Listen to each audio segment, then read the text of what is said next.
मी माझ्या मावशी सोबत जरा वेळ बोलू शकतो का प्लीज?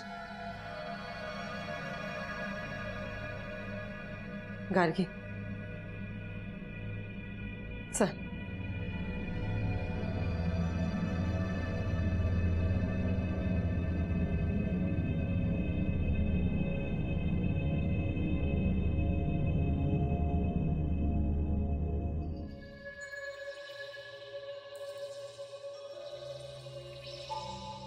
मावशी हे सगळं काय आहे? माझा यावर विश्वासच बसत नाहीये. हे बघ गार्गी, हे असंच असतं. ज्याचा विचार आपण करत नसतो तेच घडतं. क्षितिज आणि राखणदार, तुझी खात्री आहे ना मावशी? माझी खात्री आहे क्षितिजच राखणदार आहे. तोच तुझं रक्षण करू शकतो. बाबा? हॅलो हॅलो, कदाचित रेंज नाही, मी बघते जरा बाहेर. अगं गार्गी, गार्गी फार लांब जाऊ नकोस. गार्गी लवकर ये.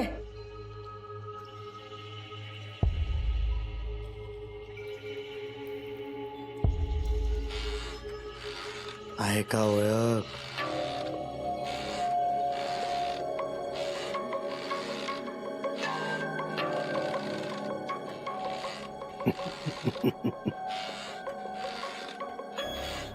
एवढ्या लवकर ओळख विसरलात का सुईणबाई?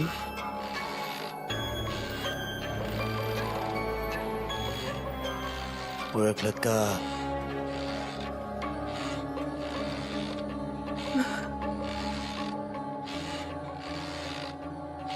नाना नाना पुरुदंड.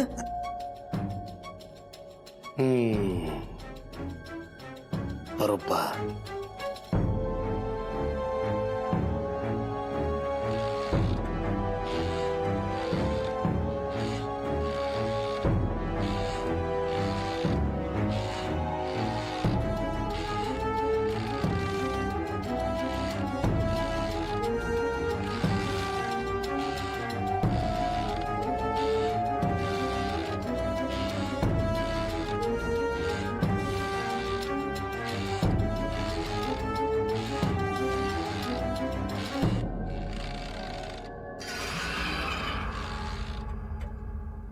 क्षितिज, मला खूप भीती वाटते रे. मावशी, या दोघी म्हणतात तसं काही नाही घडू शकत. क्षितिज, तुझा ज्या गोष्टींवर विश्वास बसत नाही याचा अर्थ असा नाही की त्या गोष्टी घडतच नाहीत. ती समिधा कशी वागते? आणि गार्गी, गार्गी तिने आपल्याला जे सगळं काही सांगितलंय ते. मावशी, ती समिधा एक नंबरची खोटारडी आहे. तू अजिबात तिच्यावर विश्वास ठेवू नकोस. अरे पण गार्गीची मावशी, ती जे सगळं पोट तिडकीने सांगते ते सुद्धा सगळं खोटं आहे. मला माहित नाही. त्या दोघी खूप श्रद्धाळू वाटतात मला. आणि ही गार्गी भास आबास नावाचा शो करून या सगळ्यावर विश्वास ठेवायचा नाही म्हणून हीच सांगत असते ना जगाला. आणि आता अचानक हे सगळं का बोलतेय? हे बघ, मला एवढंच वाटतं की या घरात अशी काहीही निगेटिव्हिटी वगैरे नाहीये. आणि या म्हणतात त्याप्रमाणे खरंच जर या घरात निगेटिव्हिटी असती तर या घरात आपण आल्यापासून आपल्याला ती जाणवली असती ना. काहीतरी विचित्र घडलं असतं. नाही, इथे सगळंच विचित्र घडतंय. काय? तुला वाटत नाही? आकाशचं इथे आल्यावर सगळं चांगलं घडलं. मग यात विचित्र काय आहे? चांगलंच घडलं ना. हे कसं शक्य आहे क्षितिज? जे कधीच शक्य होणार नव्हतं ते एका क्षणात शक्य झालं. तुझा विश्वास बसतोय? हे बघ, आपल्याला वाटलं होतं हे घर चांगलं आहे, पाऊल पडल्या पडल्या सगळं चांगलं होईल. पण नाही, साक्षी जे काही वागते ते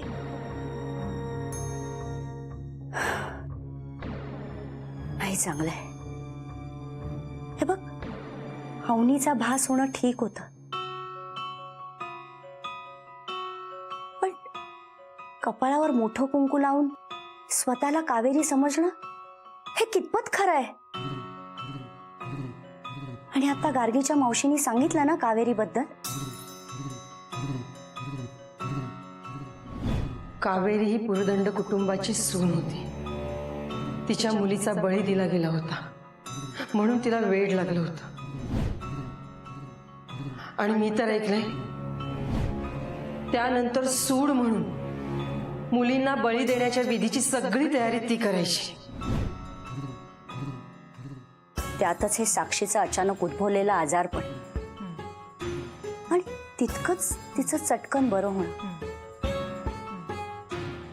तुला नाही वाटत या सगळ्याचा विचार करायला हवा म्हणून? अरे तूच म्हणालास ना, डॉक्टरांना सुद्धा आश्चर्य वाटलं ती चटकन कशी बरी झाली याचा. तुम्हाला कसलाच त्रास होत नाही? काय झालं doctor? She is absolutely fine. म्हणजे खूप लवकर रिकवर केले त्यांनी. तुम्ही हॉस्पिटलमधून येण्याआधी वैजू विचित्र वागत होती. तिला कसले तरी भास होत होते. साक्षी ताई, काय झालं? कुठे कोण आहे? कोणी नाहीये तिथे. इकडे हे काय देवरातले देव कुठे आहेत? राहून गेलं. आणि मला वाटतं म्हणूनच ती पळून गेली असेल.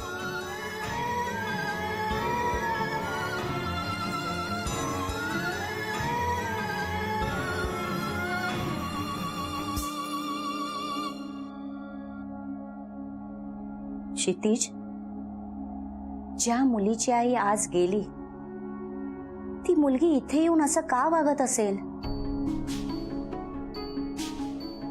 अरे तिला आपल्याला वाचवायचंय आणि तरी तू म्हणतो हे सगळं खोटं आहे म्हणून. अरे तसं असतं तर तिने आपल्याला धमकावलं असतं. आणि गार्गीची मावशी ती तर इथेच कामाला होती. तिच्यावर नको आपण विश्वास ठेवायला. जा ऐक सगळं नीट त्यांचं. जा ना, नीट ऐकून घे त्यांचं, समजून घे.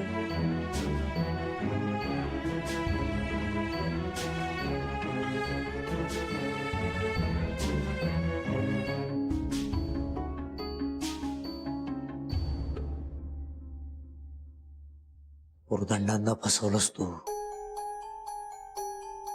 खूप मोठा डाव टाकलास आणि त्या पोरीला वाचवलंस. पण आता तिचा अंत होणार. तिचा घास घेतला जाणार. नाही नाही, का पळवलास तो आमच्या तुमचा घास? किती वर्ष वाट पाहावी लागली आम्हाला. तोंडचा घास? निष्पाप मुलींचा जीव कोणाच्या तोंडचा घास कसा असू शकतो? माझंच चुकलं. तेव्हाच हे घर हिम्मत करून जाळून टाकायला हवं होतं. सगळं संपलं असतं. पुरदंडांचा अंत या जन्मात तरी शक्य नाही, कधीच नाही होणार. तुमचा आणि तुमच्या कुकर्माचा अंत होणार, मी सांगते. बघूया बघूया आज कोणाचा अंत होतो आणि कोणाचा नाही. क्षितिज, क्षितिज, काय काय झालं? काही नाही, थकून झोपलाय तो. बर, तुम्ही या घराबद्दल काहीतरी सांगत होता. आपल्याला बाहेर जायला हवं. गार्गी बाहेर आहे. चल चल क्षितिज.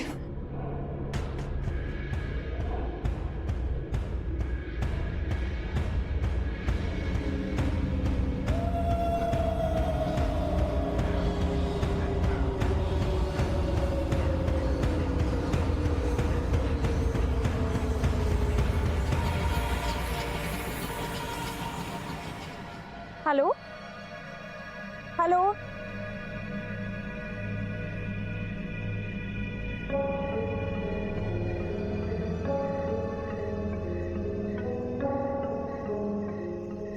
हॅलो बाबा. हॅलो.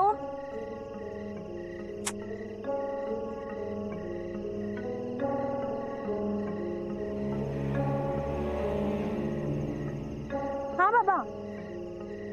हॅलो, आवाज ऐकू येतोय का? हा हा बोला ना. हॅलो. गार्गी, झाडापासून लांब हो. गार्गी, झाडापासून लांब हो. अगं रेंजच नव्हती तिकडे. मिळालं फायनली. बाबांना फोन केला तर आवाज ऐकू येत नाहीये त्यांचा. ठीक आहे, पण फोनच्या नादात बेसावध राहू नकोस. आणि त्या झाडाजवळ पुन्हा जाऊ नकोस. आज जा आणि हॉलमध्ये थांब. आम्ही आलोच. आणि सावध राहा. हो.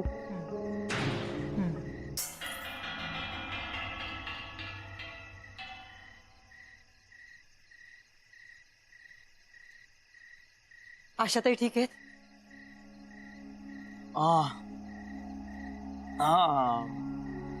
तिने टेन्शन घेतलंय या सगळ्याचं. आणि तुम्ही जे काही सांगत होतात ते सगळं तिला खरं वाटतंय. मी सांगितलेली एकूण एक गोष्ट खरी आहे. पण मला एक गोष्ट नाही समजली. गार्गीला या घरापासून धोका आहे, बरोबर? हो. मग तुम्ही तिला या झाडापासून लांब राहायला का सांगत होता? कारण या घरात बळी देण्यासाठी काही विधी केले जातात. विधी? हो, त्यातला हा एक विधी आहे. या झाडाला प्रदक्षिणा घालणं. हे सगळं तुम्हाला कोणी सांगितलं? तिच्या आई वडिलांनी. एक मिनिट, तिच्या आई वडिलांनी म्हणजे ते पुरुदंड की आत्ता ती जिथे राहत होती ते महाजन? हे बघ, मी तुला सगळं सांगेन, तुला सगळं कळेल. तू फक्त सावध राहा.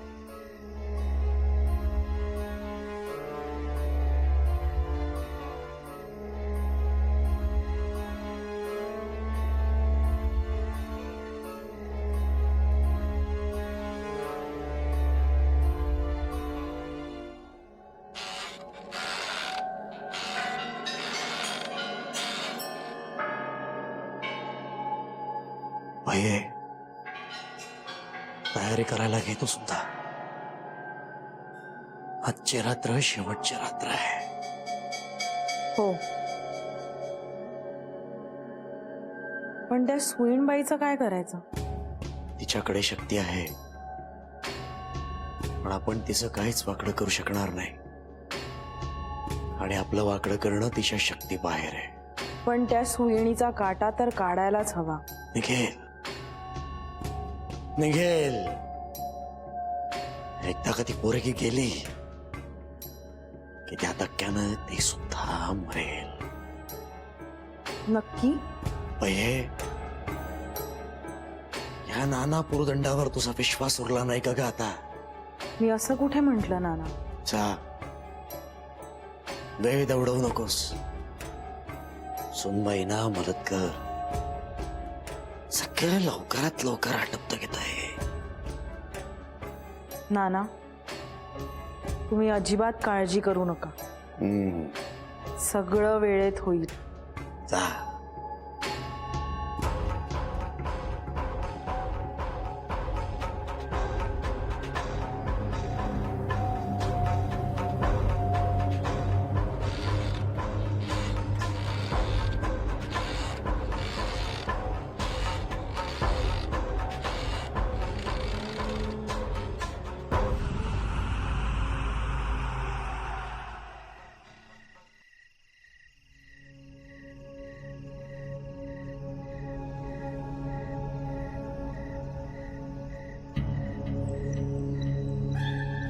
काय झालं?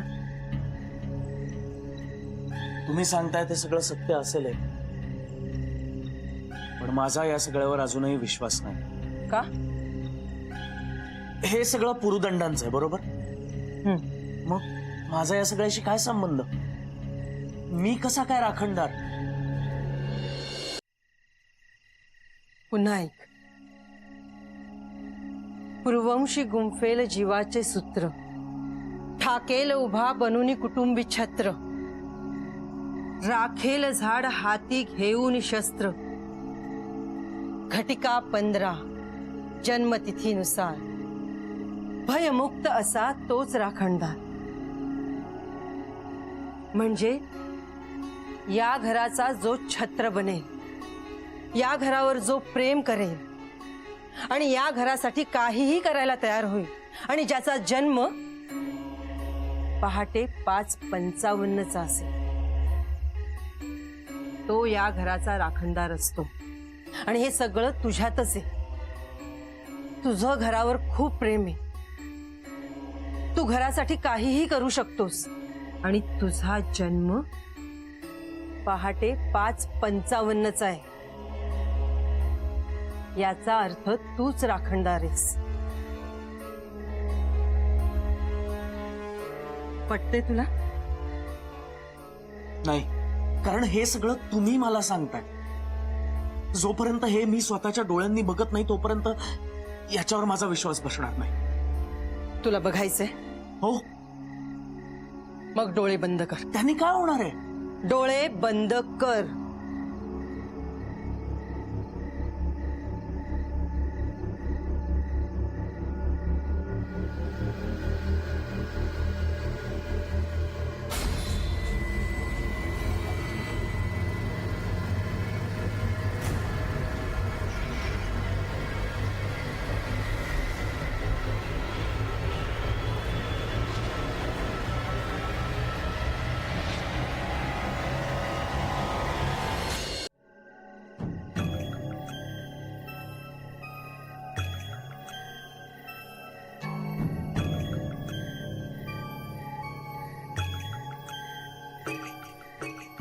आता डोळे उघड. पण डोळे हळूहळू उघड. आणि कितीही भीती वाटली तरीही माझा हात सोडायचा नाही.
ती कावेरी होती. ती आज गार्गीचा बळी घेणार आहे. त्यामुळे त्यांच्याकडे आणि आपल्याकडे फक्त आजची रात्र आहे. आपण जिंकलो तर गार्गीचा जीव वाचेल. आणि ते जिंकले तर गार्गीचा बळी जाईल.